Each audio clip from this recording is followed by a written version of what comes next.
Shalom, nous allons étudier le Daf Mem Aleph dans Masachet Shuot et nous reprenons à la troisième ligne du Daf Mem Aleph en haut. Maïka ben Shua d'Oraita, les Shua de Rabbanan.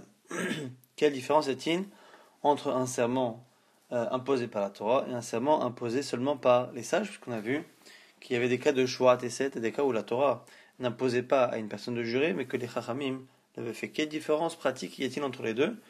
Donc en quoi est-il important de savoir si on est dans un cas de Shua d'Oraita ou Shua de Rabbanan? Ka benayhu, première explication, mais par Shua. Est-ce que l'on peut inverser la Shua? C'est-à-dire que la personne à qui on impose de jurer, est-ce qu'elle peut, elle, demander à l'autre personne? En général, jusqu'à présent, on a parlé d'une idbar, celui à qui on demande de l'argent. On réclame de l'argent à une personne, dans certains cas, minator en midrabanan, on lui demande de jurer. Est-ce que cette personne-là peut, elle, se retourner et dire plutôt à la personne qui demande l'argent, à toi de jurer? Alors, mi par Shua, bidoraita loma prinan shua, biderabanan ma pechinan. Sur une Shua d'Oraita, puisque c'est la Torah qui a imposé à telle personne, lorsque on lui demande de l'argent et qu'il, par exemple, qu'il nie une partie, mais qu'il avoue une partie, ou qu'il y a un témoin qui se retrouve face à lui, de jurer. Comme c'est la Torah qui a imposé ce serment-là, on ne peut pas, nous, Chachamim, nous les hommes, décider de faire en sorte que lui n'ait plus cette obligation, mais que cette obligation se transpose à quelqu'un d'autre. Par contre, la Gemara propose de dire que lorsque ce sont les sages qui ont imposé à la personne de jurer, peut-être que dès le départ, ils ont créé cette halakha de telle sorte à ce que lui-même puisse finalement reporter cette obligation à l'autre. Mais selon certains, comme Mar Barabashi, on peut reporter l'obligation sur celui qui réclame, même si c'est une Shua d'Oraita. Ce qui veut dire que finalement, on se retrouve à avoir n'importe quel type de serment d'Oraita, en minara banane, que l'on pourrait inverser. Maïka ben d'Oraita, la question revient. Quelle différence pratique y a-t-il entre un serment d'Oraita et d'Arabanan? On propose de dire que Michat l'enirse.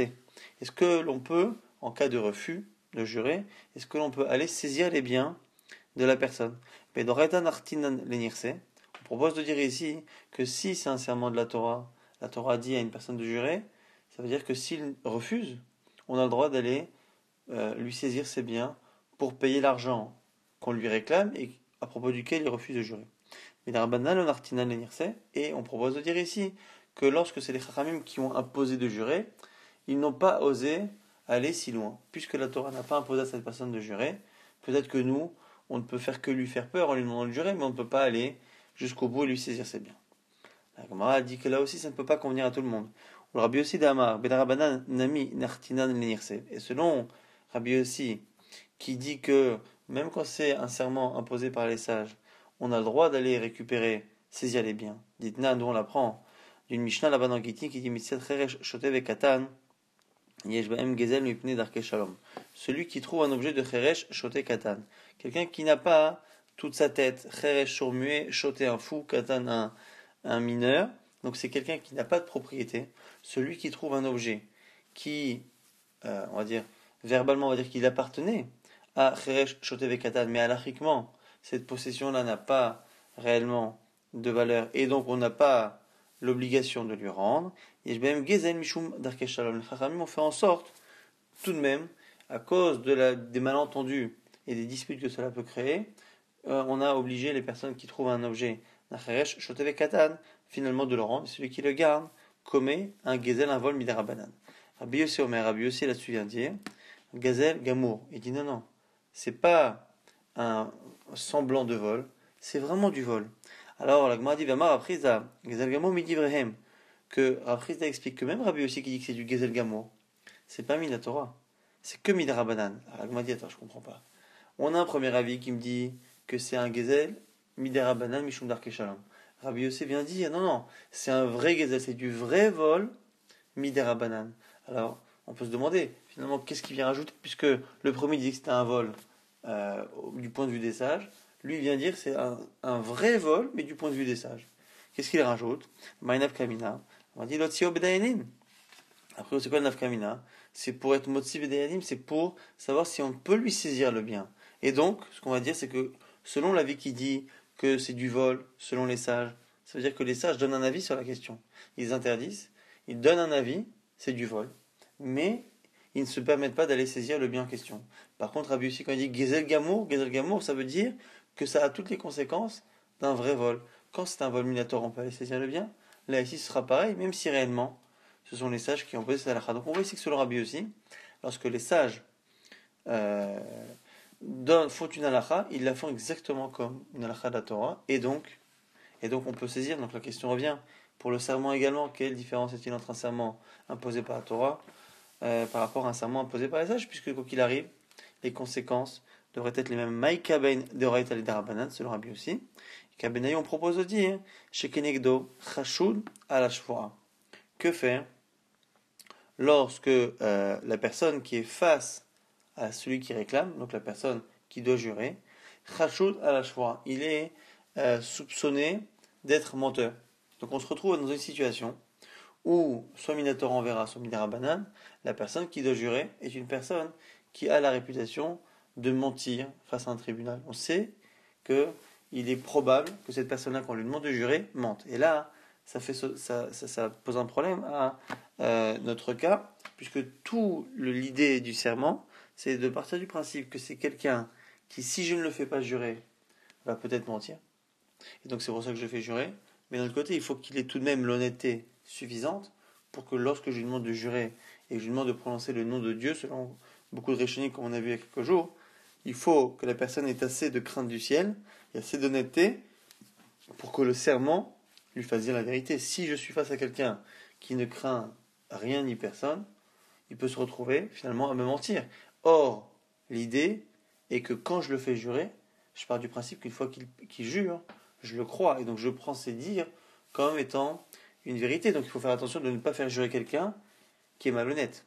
Et donc, ce qu'on nous dit ici, c'est quand on a la personne qui devrait jurer, qui est Chashud al Ashura, on nous dit quoi, Bedoraita, Shekenegdo Chashud al Ashura Prinan, Leshua Esamu Aïdar.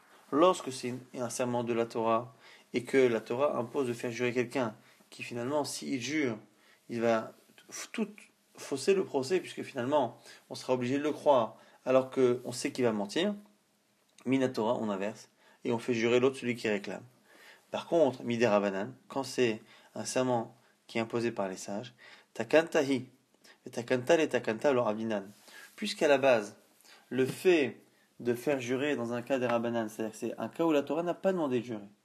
La Torah n'a pas demandé de jurer, qu'on a vu hier sur le Rav Nachman, et Rav Nachman vient et dit, non, là on va faire jurer. C'est-à-dire que on est censé améliorer une situation que la Torah elle-même à la base n'a pas cherché à solutionner. La Torah estime qu'il n'y a pas de problème, on laisse comme ça. Nous les sages, on essaye de faire entre guillemets mieux, on essaye d'améliorer, donc c'est une takata.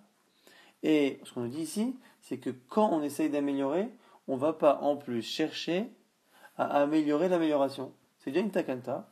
Du coup, on l'a fait. Si ça marche, tant mieux.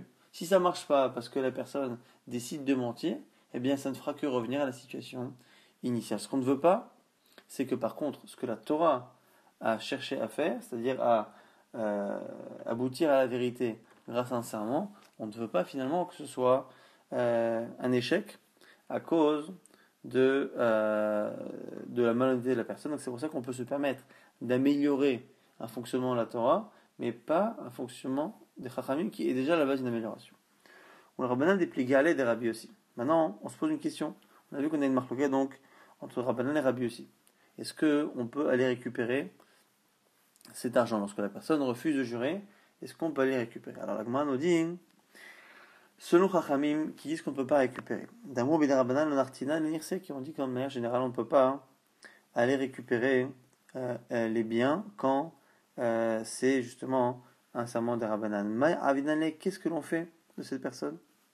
Donc quand on a fait jurer Midé Rabbanan et que la personne refuse, selon Rabbi aussi on peut aller récupérer les biens, mais selon Chachamim non. Que fait-on alors? Quelle est la force de Chachamim? On a dit Mesham Metinanle, on le met en idouille. Donc on le met au banc de la société, donc on le met en idouille, personne n'a le droit de commerce avec lui, de lui parler, il est complètement isolé de la société. Ravina dit à Ravashi, Hainakte Bechupse, Venishkebe, Liglimehu. Il dit attends, dis-moi. Là, alors c'est une expression ici, Nakte, on lui prend, on l'attrape. Bechupse, Choupse, c'est des bourses, techniquement. Donc c'est une manière de dire qu'en gros, on le tient de manière très forte. Denish Beke, les glimés ou ce qu'il donne son vêtement. Donc en gros, ici, quelle est l'objection que la Gemara fait à Ravashi, c'est Ravina qui fait l'objection à Ravashi, c'est que si on pense, nous, comme Chachamim, c'est-à-dire que on ne se donne pas le droit d'aller saisir ses biens, sachant qu'un Beddin a le droit, un Beddin a le droit de saisir les biens de quiconque. Donc c'est pas que le Beddin ne peut pas le faire, c'est que les Chachamim ont décidé que de n'utiliser ce droit-là de FKR, Bedin FKR, d'aller saisir les biens, que lorsque c'est un serment de la Torah, et non pas lorsque c'est un serment des Chachamim. Et donc du coup, la question de Ravina, c'est si on pense, comme Chachamim, comme Rabbanan, que de manière générale, quand c'est un serment des Rabbanan qui est refusé, on ne se permet pas d'agir de manière si forte et d'aller lui saisir ses biens alors qu'on pourrait le faire, comment peux-tu toi proposer de dire qu'à la place, on va le mettre en idouille, c'est-à-dire qu'on va l'excommunier quasiment, mais de manière définitive, parce que puisqu'on n'a pas parlé ici d'échéance, ce qui veut dire que jusqu'à ce qu'il jure ou qu'il rende cet argent, on le met au banc de la société, comment peut-tu imaginer?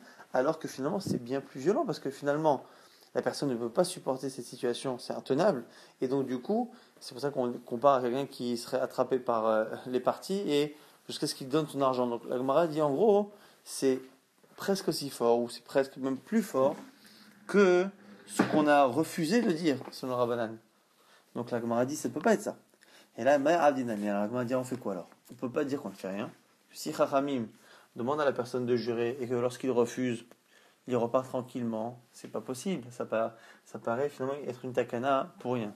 Si par contre, on le met en idouille, ça paraît être aussi fort, voire pire que ce que dit Rabbi aussi, donc ça paraît démesuré. Et là, qu'est-ce qu'on va faire? Amarle dit, on le met en idouille, donc on le met de côté jusqu'à ce qu'arrive son heure. C'est quoi son heure? C'est 30 jours. Au bout de 30 jours, que quelqu'un était en idouille et qu'il ne venait pas pour essayer de se faire pardonner, pour qu'on lui enlève justement son idouille, il recevait Malkout Makat Mardot, on lui donnait les 39 coups. Et on le frappe, chef Kinalé et on le laisse. Et donc du coup, ce qu'on nous dit ici, c'est que la personne, soit elle accepte de jurer parce que les sages lui ont posé, soit on le met en idouille pendant 30 jours et à la fin, il reçoit des coups. Quelqu'un qui sort un document à propos de quelqu'un, il dit Shtara Parwaru. Donc un document sur lequel il y a marqué qu'il a bien emprunté de l'argent et donc il le lui doit. L'autre lui répond Shtara Parwaru. C'est un document à propos d'une dette qui a été remboursée. Donc ce document n'a plus de valeur puisque je t'ai remboursé la dette qui y est mentionnée. À Marinane, on lui dit Lav Kol Keminach. On ne peut pas se baser sur tes dires. Zil Shalim va payer. Parce qu'on part du principe que lorsque quelqu'un prête de l'argent, il garde le document de prêt comme preuve de la créance qu'il possède, et qu'en général, lorsque quelqu'un rembourse, il demande au moment où il rembourse de récupérer ce même document, justement pour qu'il ne puisse pas être utilisé une seconde fois par le prêteur pour lui réclamer cette somme qu'il vient de rembourser. Mais et si la personne à qui on réclame justement demande à son prêteur de jurer, on lui demande de jurer. Donc ici on a une nouveauté, on sait que de manière générale qu'on ne peut pas dire à quelqu'un qui arrive avec un document mais je t'ai déjà remboursé, normalement l'afkot liminar. Simplement le ridouche qu'on nous dit ici, c'est que cette personne effectivement ne peut pas dire qu'il est remboursé, mais peut demander, une fois qu'il a dit ça, de faire jurer la personne qui réclame cet argent que cette somme n'a pas été remboursée. La Gemara s'étonne, Amalé, Rabacha, Bere des Rava, les Ravashi, on dit ici Ravashi, Uma Benze, les Pogem Shtaro. Explique-moi finalement, alors si c'est cela, quelle est la différence avec le cas de Pogem et Shtaro? Ici, Pogem et Shtaro, c'est quoi? C'est quelqu'un qui là aussi vient réclamer de l'argent avec un document, mais qui lui-même avoue qu'il y a une partie de cette dette qui a été remboursée. Alors, quand il y a une partie de cette dette qui a été remboursée, il vient avec un document, par exemple une créance de 10 000 euros, il dit mais 2 000 euros ont été remboursés, donc il ne reste que 8 000 sur les 10 000 qui sont mentionnés. Là, on dit effectivement qu'il doit jurer. La Gemara s'étonne. Selon toi, explique-moi pourquoi là-bas, on a dit qu'il doit jurer dans le cas où sur les 10 000, il dit qu'une partie a été remboursée, par exemple 2 000, alors que selon toi, même s'il n'avoue pas du tout qu'une partie a été remboursée, l'autre peut lui demander de jurer. Ça, c'est la question d'Agmara. Donc, du coup, ce que tu dis n'est pas vrai, parce que sinon, on n'aurait pas parlé là-bas de Pogem Shtaro, celui qui abîme, entre guillemets, son document en avouant qu'une partie a été remboursée. Alors, les réponses, Atam afalgav delo ta'in ihu ta'inan le anan. Alors, Rachid donne une différence. Il dit là-bas, quand on a dit Pogem Shtaro, celui qui avoue qu'une partie de la dette a été remboursée, il n'y a pas besoin que la personne en face lui réclame de jurer pour qu'on le fasse jurer. Anan ta'aninan, nous on argumente, on dit allez jure. C'est nous qui demandons. Acha, par contre, dans le cas chez nous, où la personne réclame de l'argent sans avouer qu'une partie a été remboursée, l'autre se défend en disant que tout a été remboursé et qu'il demande, qu'il jure, amrinanle zishalemle. Ita'in dama ishtabale, amrinanle lizil ishtabale. Là-bas, dans le cas du document, à la base, nous, on dit à la personne à qui on réclame de payer, et ce n'est que lorsque cette personne-là réclame un serment de la part de celui qui réclame que on accepte de demander ce serment. Et l'Agma nous dit, et si c'est un Tamid Chacham à qui on réclame de l'argent, ne le fait pas jurer. L'Agma dit à Marley, Rav Yeima, la Rav Ashi, Rav Yeima dit, attends, sur Bar Merabanan, Mashlar Glima de Inche, dis-moi, un Tamid Chacham peut voler les habits des gens, en gros, il n'a pas les mêmes obligations de jurer, donc c'est pas grave s'il gagne l'argent alors que normalement il devrait rembourser. Ici, en l'occurrence, c'est celui qui réclame l'argent. Donc, il réclame de l'argent. Normalement, quand l'autre lui demande de jurer, tu as dit toi qu'il faudrait le faire jurer, et là on ne le fait pas jurer. On a dit là, l'eau, Mizak Kinan, l'Eledine, on ne s'occupe pas de son histoire. Puisque on ne veut pas le faire jurer, le Tamid Chacham, mais d'un autre côté, on ne veut pas lui faire prendre de l'argent qu'il n'a pas le droit de prendre sans jurer, alors on ne s'occupe pas de son affaire. C'est comme ça que la Gemara conclut de manière assez étrange. Maintenant, autre cas, on prend la suite de la Mishnah, Manali Biyadecha, celui qui réclame de l'argent à quelqu'un, l'autre lui dit oui, et le lendemain, il lui dit je t'ai déjà remboursé, entre-temps, et il n'est pas tour. Si par contre, l'autre nie, il dit voilà, je t'ai jamais avoué, alors qu'il a avoué, il est chayav. Après, on a parlé également dans la Mishnah du cas où la personne lui demande de ne le rembourser que devant des témoins. Si la personne a avoué devoir de l'argent, quelques jours après, quand on lui réclame de payer, il dit mais j'ai remboursé entre-temps. Ça, on a dit, on le croit, et donc il est dispensé. Mais par contre, si la personne, au moment de l'aveu, lui dit voilà, je veux que tu me rembourses devant des témoins, il faut qu'il rembourse devant des témoins. On va justement développer un peu ce sujet-là. On va avoir deux versions de ce que dit Ravasi. Première version, elle est ici, Amaravuda Maravasi, Ravuda Sit Ravasi, Malvet Travero Beidim, c'est-à-dire des pour Obeidim. Celui qui prête de l'argent devant des témoins devra, celui qui emprunte, celui qui prête en tout cas, voilà, il devrait être remboursé devant des témoins. Donc, en gros, si on se met du point de vue de celui qui emprunte devant des témoins devra rembourser devant des témoins. Car en réalité, comme des Shmuel, lorsqu'on a dit ça devant Shmuel, Amarli a dit, Yachol Omar Lao, Parati Ebifne Ploni ou Ploni, Verchou Lahem Lehem Dinatayam. Shmuel a à chaque fois une halakha assez particulière, puisqu'elle elle affaiblit énormément ici la force de celui qui prête de l'argent. C'est que même si celui qui prête, qui emprunte devant des témoins, doit rembourser devant des témoins, il a tout de même la possibilité d'argumenter lorsqu'on lui demande de rembourser. Il dit j'ai déjà remboursé. Alors, si tu as remboursé, amène les témoins que tu as remboursé. Il peut dire oui, j'ai remboursé devant un tel et un tel, mais ils n'habitent plus ici, ils habitent maintenant loin et ils ne peuvent pas venir. Donc ça, c'est à chaque fois la halakha de Shmuel. Là-dessus, on va objecter à Ravasi qui a dit que celui qui emprunte devant des témoins doit rembourser devant des témoins, avec la Mishnah. Nan, maneli biyadecha ve'amar, lemachar amarlo, tenehuli, netativ lecha pato. On a dit dans la Mishnah, celui qui réclame de l'argent. La personne lui dit c'est vrai. Le lendemain, lorsqu'il lui demande de payer, il dit je t'ai remboursé. Alors, la Gemara s'étonne, ve'acha kevan detavae ve'edim.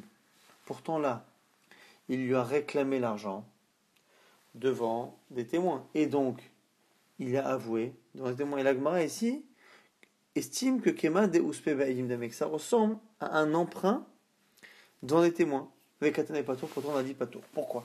Parce que là, ici, on a quelqu'un qui a effectivement emprunté de l'argent. Maintenant, nous, on ne le sait pas.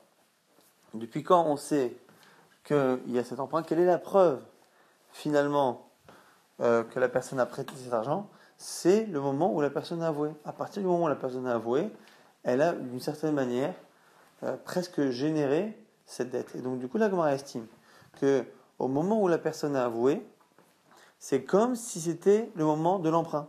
Donc, puisque c'est au moment de cet aveu qu'elle a créé la situation qui l'oblige à payer, c'est comme si elle avait emprunté. Et puisqu'il y avait des témoins, quand on pense que emprunter devant des témoins oblige à rembourser devant des témoins, on devrait dire également que avouer devant des témoins obligerait à payer devant des témoins. Or, on a vu que si rien n'a été demandé par le prêteur, par celui qui réclame, lorsque la personne avoue devant des témoins, elle n'est pas obligée de rembourser devant des témoins. Réponse de Ravashi, Amarle, Tamafalgav, Delota'in, la Gemara dit donc, nous dit, Tiufta de Ravasi, qu'a priori c'est une objection à Ravasi. Amarlach Ravasi, Ravasi te répondrait, Anaï ki amre, Echad emeikara, uspe be'edim. Non, non, non. Ce que moi j'ai dit, c'est lorsque quelqu'un vraiment prête devant des témoins. Pourquoi? Des lolé d'idées et parce que si quelqu'un prête devant des témoins, ça veut dire que dès le départ, il n'a pas une entière confiance en la personne. En tout cas, il a des doutes ou il est précautionneux. Et donc, ça veut dire a priori qu'il ne se laissera pas rembourser sans avoir justement les témoins. Alors que dans le cas où la personne a prêté sans témoin et que c'est l'aveu qui s'est passé dans des témoins, tu n'as pas de preuve que dès le départ, il y avait un manque de confiance. Donc la Gemara refuse cette comparaison. C'est pas pareil de prêter devant des témoins que d'avouer devant des témoins. Rav Yosef Matneachi, autre version de cette halakha de Ravasi, version de Rav Yosef. Amaravidam Ravasi Amalve Travero Baidim et notamment pour Obaidim, qu'au contraire, celui qui prête devant des témoins ne devra pas être remboursé devant des témoins. Mais Imamar, sauf s'il a dit Altifra Aini la Baidim, sauf si dès le départ il a dit je te préviens, je te prête, mais je ne veux être remboursé que devant des témoins. Sarir les poro be'edim. Il doit à ce moment-là rembourser devant des témoins.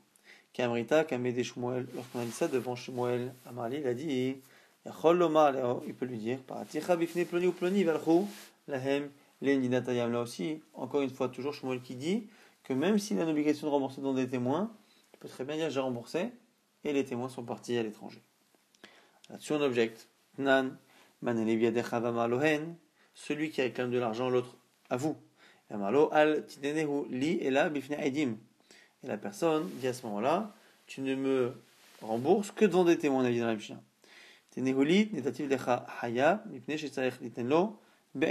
Si un peu plus tard, le type dit qu'il a remboursé mais sans témoin, maintenant il doit payer, puisque on lui vient demander de rembourser dans des témoins. Tiufta de Shmuel, la Gemara ici nous dit, c'est bien une objection à Shmuel, puisque on voit ici que la personne ne peut pas dire qu'elle a remboursé. Alors la Gemara corrige Yamalecha, Shmuel te répondrait Tanaï, c'est une marloquette, Tanaïm, des Tania, c'est marqué dans une braïta. Be'edim, il veticha, Be'edim, perali, je t'ai prêté devant des témoins. Be'edim, perali, alors rembourse-moi devant des témoins. Oiten, oeviraya shenatan, il devra soit payer, soit amener une preuve qu'il a bien payé. Rabbi Uda ben Betera, mais Rabbi Uda ben Betera vient et dit Yachol, l'omalo, il peut lui dire Peraticha, bifne, ploni ou ploni. Que j'ai remboursé devant un tel et un tel qui sont partis à l'étranger. Et donc on propose de dire que cette marloquette qu'il y a dans la Braïta entre Tanakama et Rabbi Ben Betera, c'est la marloquette ici entre Shmuel et les autres avis. Est-ce que justement on peut, on va dire Shmuel et Ravasi, est-ce que la personne est obligée d'amener les témoins ou est-ce qu'elle peut dire que les témoins sont partis? Alors la Gemara objecte et dit que c'est pas une preuve. Parich, Ravacha nous dit, Mimaï bishat alva'a, qui te dit que là-bas, on parle au moment du prêt. Dima bishat tvi'a, simplement on parle peut-être là-bas que du moment de la réclamation, c'est-à-dire. Merika amale, comme ça on dit là, be'edim ilveticha, be'edim, ayalecha, le por'eni. Puisque je t'ai prêté avec des témoins, maintenant quand je te réclame que tu me payes devant des témoins. Mais au moment où il a prêté, il n'a pas émis ses conditions. Et donc, c'est là-bas qu'il y aurait une marloquette. Marloquette entre Shmuel, entre Rabbi Ben Betera et Tanakama, dans la Braïta, est-ce que, lorsque la personne a prêté devant des témoins, et qu'elle n'a rien demandé, et que plus tard, lors d'une discussion, lors d'aveu, il réclame que cet argent soit remboursé devant des témoins, est-ce que c'est une obligation qui est valable, ou est-ce que la personne pourra dire, j'ai remboursé, mais les témoins sont partis. Mais peut-être que lorsque, dès le départ, au moment du prêt, la personne a réclamé que cet argent soit remboursé devant des témoins, peut-être que ce qu'a dit Shmuel n'existe pas dans la Braïta et que personne ne pense que la personne pourra s'en sortir en disant que les témoins sont partis à l'étranger. Donc, aval, beshat, alva'a, mais peut-être qu'au moment du prêt, koulé alma, que tout le monde est d'accord, ici livra kol hayab, que selon ton sera hayab. On essaie de trancher l'alacha marafapi mishmede rava, rafapi au nom de rava, il cheta l'alacha malvé travero beidim tsarech pour beidim. Premier avis qui dit que celui qui prête de l'argent dans des témoins devra être remboursé devant des témoins. Rav Papa mishmede rava amar, maintenant c'est Rav Papa qui dit au nom de rava que malvé travero beidim en tsarech pour beidim, que celui qui prête de l'argent devant des témoins ne doit pas être remboursé dans des témoins.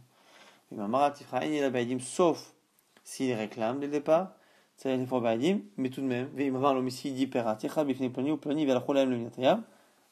il a quand même s'il a l'obligation de rembourser dans des témoins, il peut même argumenter qu'il a remboursé dans les témoins, mais qu'ils sont partis.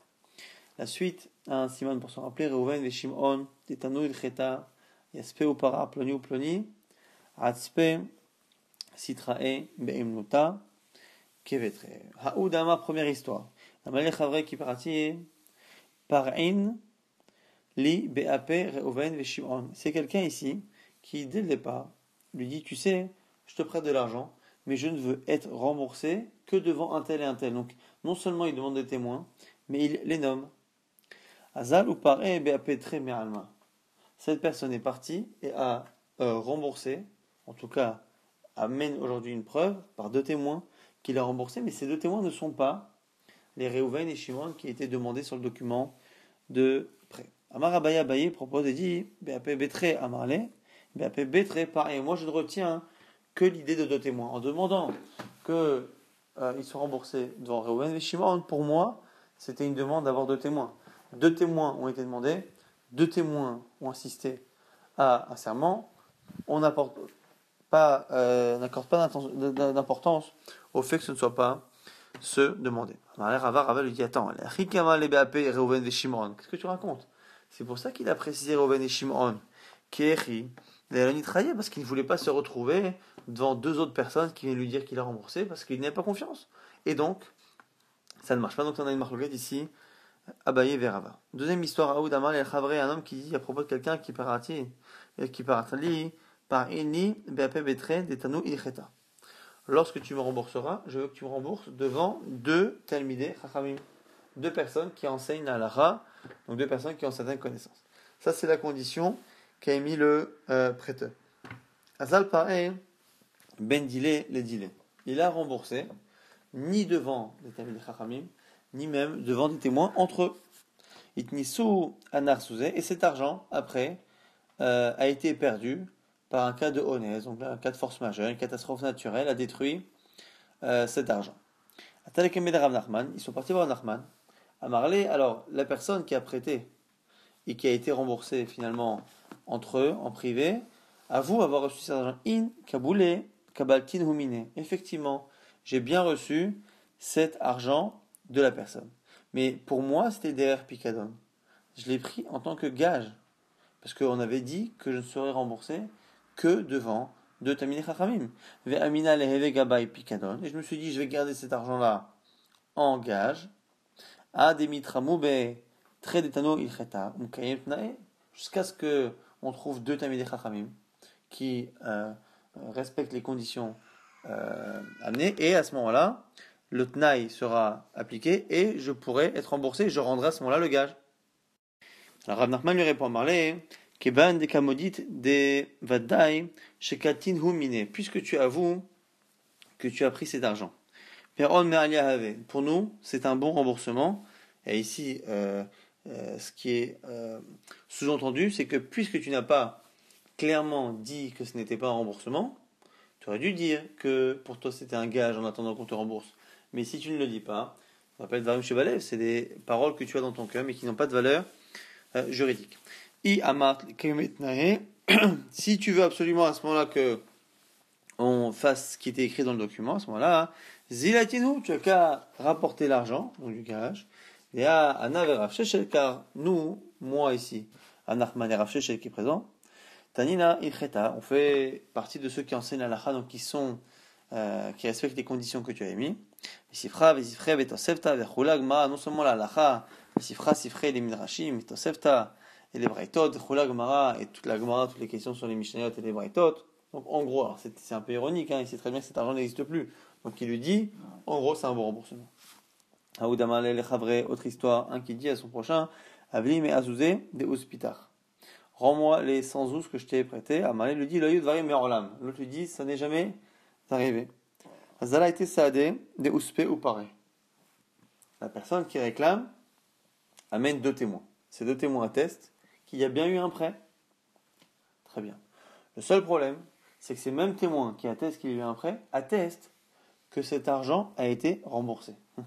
Donc ici, la personne qui réclame ne peut pas maîtriser ses témoins. Les témoins disent effectivement, il y a bien eu un prêt, mais nous avons assisté au remboursement. Alors là, on a un problème. Que fait-on?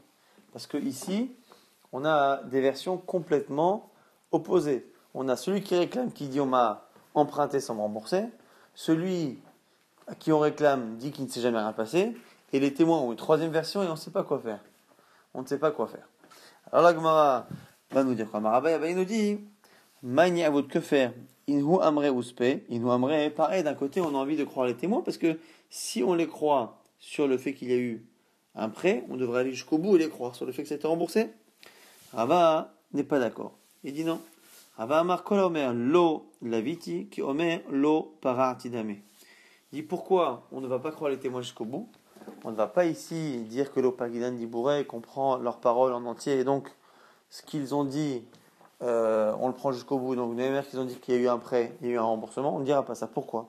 Parce qu'on part du principe que quelqu'un qui dit qu'il n'a jamais emprunté, c'est une manière aussi de dire je n'ai jamais remboursé. Puisqu'il dit qu'il n'a pas emprunté, c'est comme s'il disait jamais je n'ai eu à emprunter, donc jamais j'ai eu à rembourser. Et donc, on va dire quoi? On va dire que sur le prêt, il y a quelqu'un qui réclame avec 2 témoins qui confirment et lui qui nie, mais à ce moment-là, ça ne vaut rien. Donc, il se retrouve face à quelqu'un qui réclame et 2 témoins. Et donc, on part du principe qu'il y a bien eu un prêt. Par rapport au remboursement, on estime que même si 2 témoins attestent qu'il est remboursé, lui, en disant qu'il n'a pas emprunté, c'est comme s'il avouait qu'il n'avait pas remboursé. Or, un aveu, qui est même évidemment, c'est plus fort que des témoins. Et donc, 2 témoins qui disent qu'il a remboursé alors que lui avoue que non, ça, Oda Ba'adin, c'est plus fort. Et donc, du coup, on estime qu'il doit rembourser. Autre histoire, à Oda Marel Chavre, celui qui dit à son ami, Avli Meazouze Nemasik Nabach. Rends-moi les 100 zouz que je te réclame, que je te dois. Amalé, lo, paraticha, bifne ploni ou ploni. Il dit, mais est-ce que je t'ai pas déjà remboursé devant un tel et un tel? Alors, à tout ploni ou ploni aimerait, le yud varim merolam. Les témoins en question viennent dire que jamais il n'y a eu de remboursement. Alors ici, c'est quelqu'un qui, a priori, n'a pas le besoin de rembourser devant des témoins. Et simplement, il a dit qu'il a remboursé. Mais il a dit qu'il a remboursé devant des témoins. Et les témoins nient. Alors, ça va, Rav Sheshet et Meimar, Urzak Kafran, selon Rav Sheshet. À la base, il a pensé dire, Rav Sheshet, qu'il a a priori un statut de Kafran, de quelqu'un qui nie l'argent qu'il doit. Et donc, c'est un menteur. Amalé Rav lui dit, Kol mita de l'oramia ale de inish, la vadarate. Non, ce n'est pas évident. Pourquoi? Parce que comme il n'avait pas l'obligation de rembourser devant des témoins, il se peut qu'il n'ait pas fait attention à la présence ou pas de tel ou tel témoin. Et donc peut-être que ce n'était pas eux, mais c'était quelqu'un d'autre, ou que finalement il n'y avait pas 2 mais 1, ou qu'il n'y avait pas de témoin birklal. À partir du moment où il n'avait pas l'obligation d'avoir une présence de témoin, peut-être qu'il n'a pas fait attention, et donc le fait que les témoins disent que ça ne s'est jamais passé, ça ne veut pas dire qu'il n'y a jamais eu de remboursement.